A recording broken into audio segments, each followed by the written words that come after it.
नमस्कार, आप देखते हैं डे नाइट इंडिया टीवी और मैं हूं दीनदयाल। भारत माता की, भारत माता की, इनकलाब, वंदे वंदे। जितने लोग इस वक्त टीवी में देख रहे हैं, उन सब दर्शकों का भी मैं तहे दिल से शुक्रिया अदा करना चाहता हूं। सबको मेरा नमस्कार, सबको मेरा प्रणाम। आपके बीच में आके बहुत अच्छा लग रहा है। 50 दिन के बाद अभी मैं, मेरी पत्नी, भगवंत मान साहब, हम लोग कनॉट प्लेस में हनुमान मंदिर में गए थे। हनुमान जी का आशीर्वाद लिया, उनके दर्शन किए।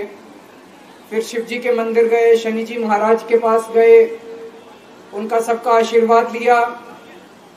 बजरंगबली की खूब कृपा है हमारे ऊपर, हमारी पार्टी के ऊपर, देशवासियों के ऊपर। उन्हीं की कृपा से आज अचानक मैं आप लोगों के बीच में हूं। नहीं तो किसी को उम्मीद नहीं थी कि चुनाव के बीच में मैं जेल से बाहर आ जाऊंगा। दोस्तों, हमारी आम आदमी पार्टी एक छोटी सी पार्टी है, 2 राज्यों के अंदर है, अभी 10 साल पुरानी पार्टी है। हमारी पार्टी को कुचलने में, खत्म करने में प्रधानमंत्री जी ने कोई कसर नहीं छोड़ी। एक साथ हमारी पार्टी के 4 टॉप के नेता जेल भेज दिए एक साथ। अरविंद केजरीवाल, मनीष सिसोदिया, संजय सिंह, सतेंद्र जैन। बड़ी बड़ी पार्टियों के अगर 4 टॉप के नेता जेल चले जाएं, पार्टी खत्म हो जाती है। आम आदमी पार्टी के 4 टॉप के नेता इन्होंने जेल भेज दिया। उन्होंने सोचा कि पार्टी खत्म हो जाएगी, लेकिन ये पार्टी नहीं है, ये एक सोच है। जितना ये खत्म करना चाहते हैं उतना ये बढ़ती जाती है, उतना ये बढ़ती जाती है। ये क्रश करना चाहते हैं प्रधानमंत्री जी आम आदमी पार्टी को। जो लोग मोदी जी से मिलने जाते हैं, वो कई लोग हमें भी जानते हैं, वो बाहर आके हमें बताते हैं कि आपके बारे में सबसे पहले मोदी जी से जो भी मिलने जाता है, सबसे पहले वो केजरीवाल की और आम आदमी पार्टी की 10 से 15 मिनट बात करते हैं। उनको कहते हैं कि आने वाले समय के अंदर आम आदमी पार्टी ही देश को भविष्य देने वाली है। वो खुद भी मानते हैं। इसीलिए वो चाहते हैं कि आज ही आम आदमी पार्टी को बढ़ने से रोका जाए, इनको कुचल दिया जाए। ये तानाशाही है। अगर उनको लगता है कि आम आदमी पार्टी आने वाले समय में बीजेपी को चैलेंज देने वाली है, आप अच्छे काम करो, आप देश को भविष्य दो। आज आपकी सरकार है केंद्र के अंदर, आप देश के लिए काम करोगे, आम आदमी पार्टी को कोई पूछेगा ही नहीं। लेकिन आप कुछ काम नहीं करो और आम आदमी पार्टी को कुचल दो, ये जनतंत्र नहीं है, ये इस देश की जनता पसंद नहीं करती। इन्होंने आम आदमी पार्टी को कुचलने में कोई कसर नहीं छोड़ी। छोटे से लोग हैं हम लोग, छोटी सी पार्टी है। 75 साल के अंदर इस कदर किसी पार्टी को और उसके नेताओं को प्रताड़ित नहीं किया गया जिस तरह से प्रधानमंत्री मोदी जी ने आम आदमी पार्टी को प्रताड़ित करने की कोशिश की है। मेरे को इन्होंने जेल भेज दिया। प्रधानमंत्री जी कह रहे हैं मैं भ्रष्टाचार से लड़ रहा हूं। देश के सबसे बड़े चोर, उचक्के और डकैतों को उन्होंने अपनी पार्टी में शामिल कर लिया।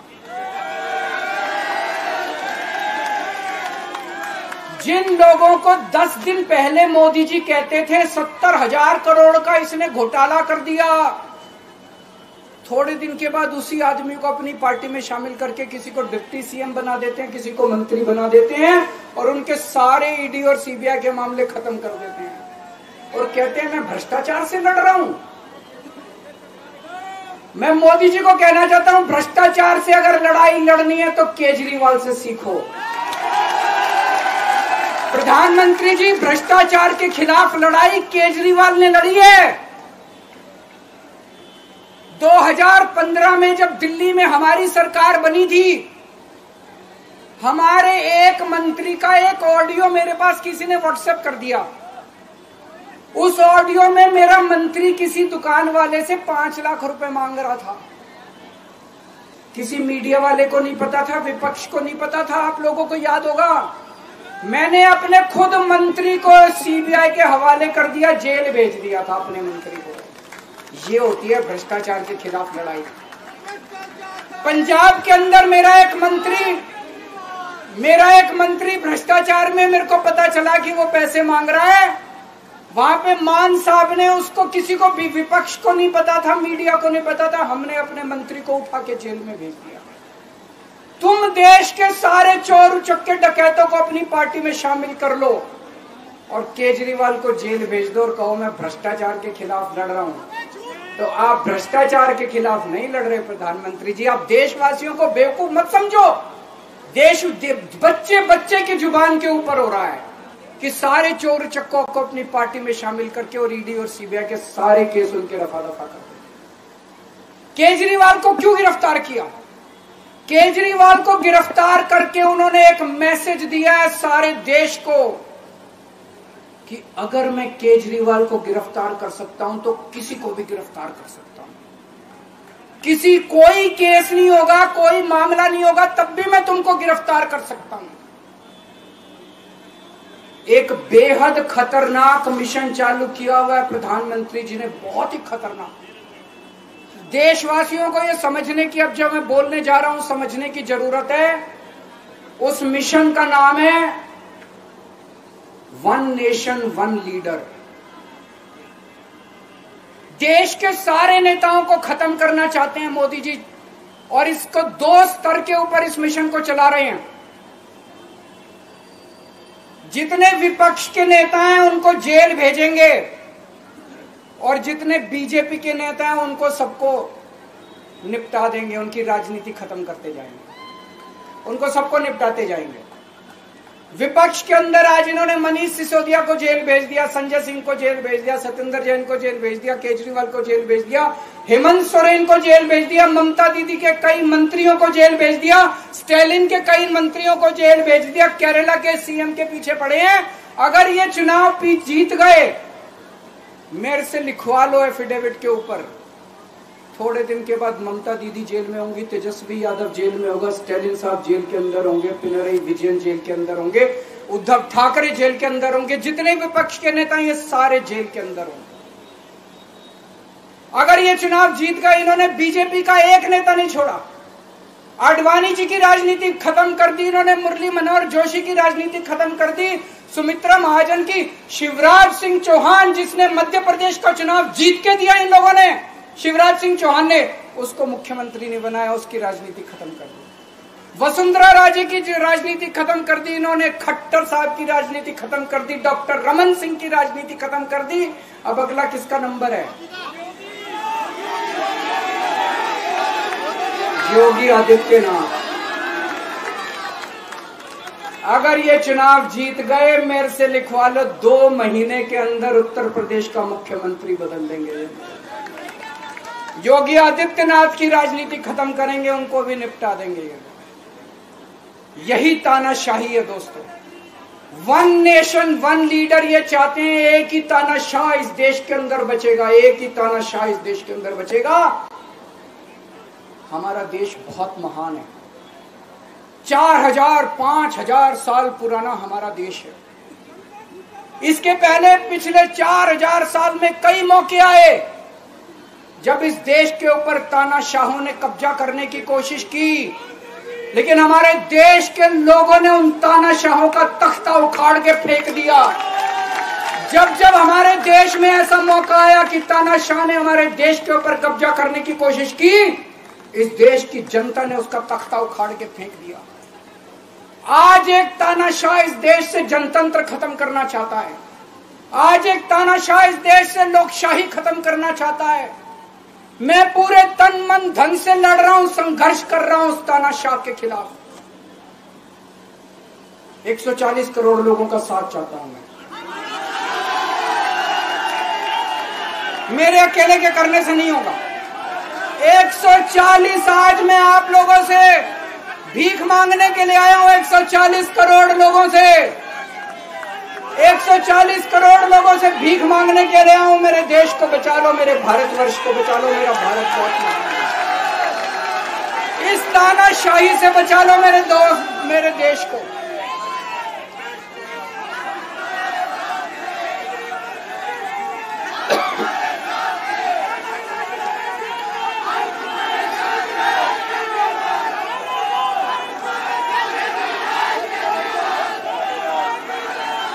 मैं सुप्रीम कोर्ट का बहुत बहुत शुक्रिया अदा करना चाहता हूं। उन्होंने 21 दिन दिए हैं, एक एक दिन में 24 घंटे हैं। मैं एक दिन में 24 में से 36 घंटे काम करूंगा, पूरे देश भर में घूमूंगा इस तानाशाही को रोकने के लिए। दोस्तों, जितनी मेरे अंदर ताकत है, मेरा सब कुछ कुर्बान है देश के लिए। मेरा तन मन धन सब कुछ कुर्बान है मेरे देश के लिए। मेरे खून का एक एक कतरा मेरे देश के लिए, मेरे शरीर का एक एक कतरा, मेरी जिंदगी का एक एक पल मेरे देश के लिए। मेरे देश को बचाने के लिए मैं पूरे देश में जाऊंगा। दोस्तों, अब एक बहुत महत्वपूर्ण बात करने जा रहा हूं, उसको ध्यान से सुनना। ये लोग इंडिया गठबंधन से पूछते हैं आपका प्रधानमंत्री कौन होगा।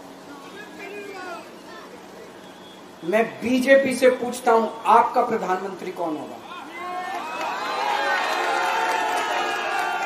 आप लोग सोच रहे होंगे केजरीवाल क्या बात कर रहा है, मोदी जी होंगे। नहीं, मोदी जी अगले साल 17 सितंबर को 75 साल के हो रहे हैं। बीजेपी के अंदर मोदी जी ने 2014 में मोदी जी ने खुद ने रूल बनाया था कि बीजेपी के अंदर जो भी 75 साल का होगा उसको रिटायर कर दिया जाएगा। सबसे पहले आडवाणी जी को रिटायर किया गया, उसके बाद मुरली मनोहर जोशी जी को रिटायर किया गया, फिर सुमित्रा महाजन को रिटायर किया गया, फिर यशवंत सिन्हा को रिटायर किया गया। अब मोदी जी अगले साल 17 सितंबर को रिटायर होने वाले हैं। तो मैं बीजेपी से पूछना चाहता हूं आपका प्रधानमंत्री का दावेदार कौन है। दोस्तों, अगले साल 17 सितंबर तक अगर इनकी सरकार बनी, तो उस पर भी आऊंगा मैं। अगर इनकी सरकार बनी तो पहले अगले 2 महीने में योगी जी को निपटाएंगे ये, और उसके बाद मोदी जी के सबसे खास अमित शाह को ये प्रधानमंत्री बनाएंगे। तो मैं लोगों को, देश के लोगों को आगाह करना चाहता हूं, मोदी जी अपने लिए वोट नहीं मांग रहे। मोदी जी अमित शाह को प्रधानमंत्री बनाने के लिए वोट मांग रहे हैं। मैं पूछना चाहता हूं मोदी जी से और अमित शाह जी से, ये मोदी की गारंटी पूरी कौन करेगा? क्या अमित शाह मोदी की गारंटी पूरी करेंगे? जब आप अगर जो वैसे तो मेरे को लगता है मैं भी आऊंगा उसके ऊपर, मुझे नहीं लगता इनकी सरकार बन रही है, लेकिन जो बीजेपी को वोट देने जाएं वो ये सोच के जाना कि आप मोदी जी के नाम पे वोट नहीं दे रहे, आप अमित शाह के नाम पे वोट दे रहे।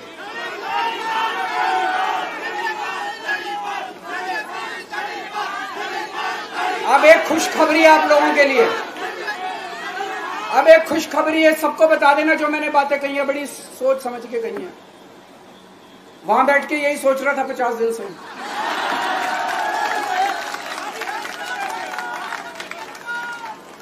दोस्तों, पूरे देश के मेरे को बाहर निकले हुए 20 घंटे हो गए। इन 20 घंटों के अंदर भी मैंने रात भर में जनता से बात कर रहा था, लोगों से फोन कर रहा था।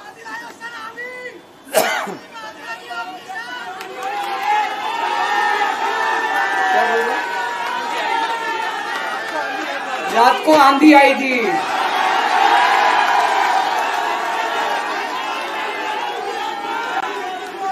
पिछले 20 घंटे में मैंने जो बातचीत करी है, कई बड़े बड़े एक्सपर्ट से बात की, चुनाव विश्लेषकों से बात की, सेफोलॉजिस्ट से बात की, जनता से बात की, फोन पे लोगों से मेरा अपना आकलन है कि 4 जून के बाद इनकी सरकार नहीं बन रही, मोदी सरकार नहीं बन रही।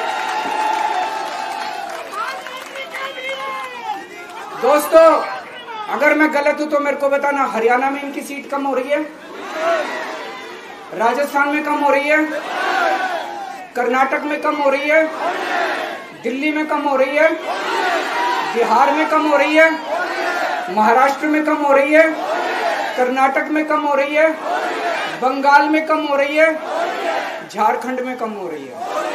बढ़ कहां रही है? यूपी में कम हो रही है, बढ़ कहां रही है? बड़े एक भी जगह इनकी सीटें नहीं बढ़ रही हैं। मेरा अपना मानना है, और सट्टा बाजार में भी जो चल रहा है, इनकी 220 से 230 के बीच में सीट आ रही है, उससे ज्यादा सीट नहीं आ रही। मोदी सरकार नहीं बन रही है, केंद्र में इंडिया गठबंधन की सरकार बन रही है। आम आदमी पार्टी उस सरकार का हिस्सा होगी। दिल्ली को पूर्ण राज्य दिलाएंगे। दिल्ली का एलजी लोगों का एलजी होगा, दिल्ली का एलजी दिल्ली वालों का एलजी होगा। गुजरात से आया हुआ है अभी, दिल्ली के लोगों का एलजी होगा, दिल्ली के लोगों का विकास होगा। एक और पॉइंट है, जब मैं जेल के अंदर था तो कुछ लोगों ने यह मुद्दा उठाया, केजरीवाल सीएम पद से इस्तीफा क्यों नहीं देता। दोस्तों, केजरीवाल को कभी किसी पद का लालच नहीं हुआ। मैं आप मंत्री, मुख्यमंत्री, प्रधानमंत्री ये सब बनने नहीं आया। इनकम टैक्स में कमिश्नर की नौकरी करता था।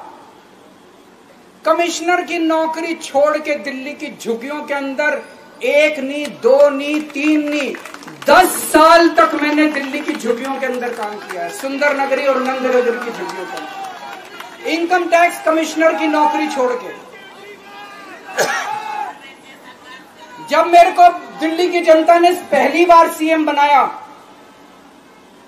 असूलों के ऊपर 49 दिन के अंदर सीएम पद से इस्तीफा दे दिया था। एक चपरासी की नौकरी कोई नहीं छोड़ता। सीएम बनने के लिए लोग अपना दायां हाथ कटाने के लिए तैयार होते हैं। मैंने खुद से अपने आप सीएम की कुर्सी को लात मार दी थी 49 दिन के अंदर। मेरे लिए सीएम पद इंपॉर्टेंट नहीं है।